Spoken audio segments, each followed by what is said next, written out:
Hey guys, and welcome back to LD Debate Fridays with Patriot Contraptions. I do these videos every Friday to give you a wider perspective of Lincoln-Douglas debate and how you can improve in your Lincoln-Douglas debating career.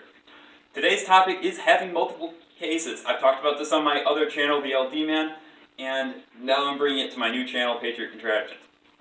It is a big thing out there where people just like to take one case and run it the entire year, and one case on negative and run it the entire year. I do not support this one bit. I love having multiple cases. I got known for having as many as 50 cases at a time at a tournament.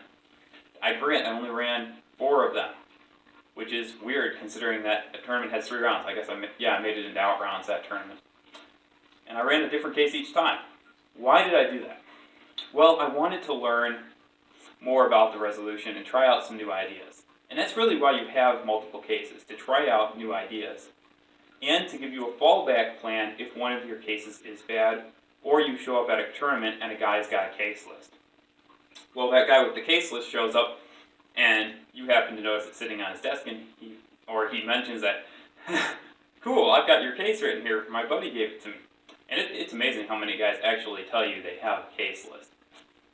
It's kind of funny, actually. And you go, well, did you get my new case? And they go like, what?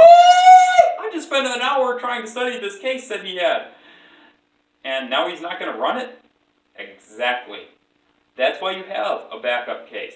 Maybe somebody has shown up with the tournament and they've completely debunked your case overnight. There's a brief out there. You're going to get slaughtered in every round if you run that case again. You don't want to be in that state in any tournament where you don't have a backup plan. So that's why, on negative especially, I like to have as many as 3 cases that are up to tournament standards of running.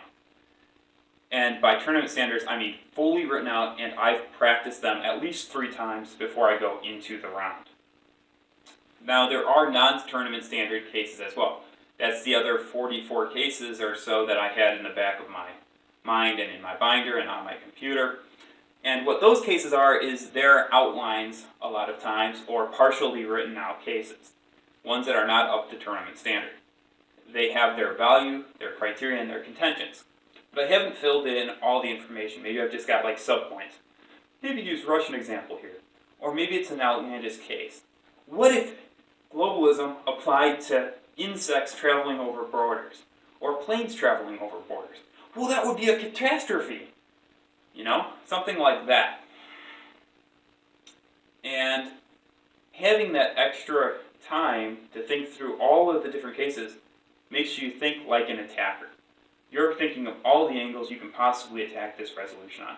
Which means that if you're hit on the other side, on the flip side, and you're now on affirmative, you're being attacked, you know exactly where that guy's coming from and you know where his weak spots are because you've studied them from his perspective. It's all about perspective, foreknowledge, and having multiple cases does that. It gives you a backup plan, makes you have more arguments, more reliable sources, and it makes you a stronger debater overall. So that's why I'm a big fan of multiple cases. I think you enjoyed this video. Be sure to subscribe for more like it. And as always, have a fantastic day. Patriot Contraptions, signing out.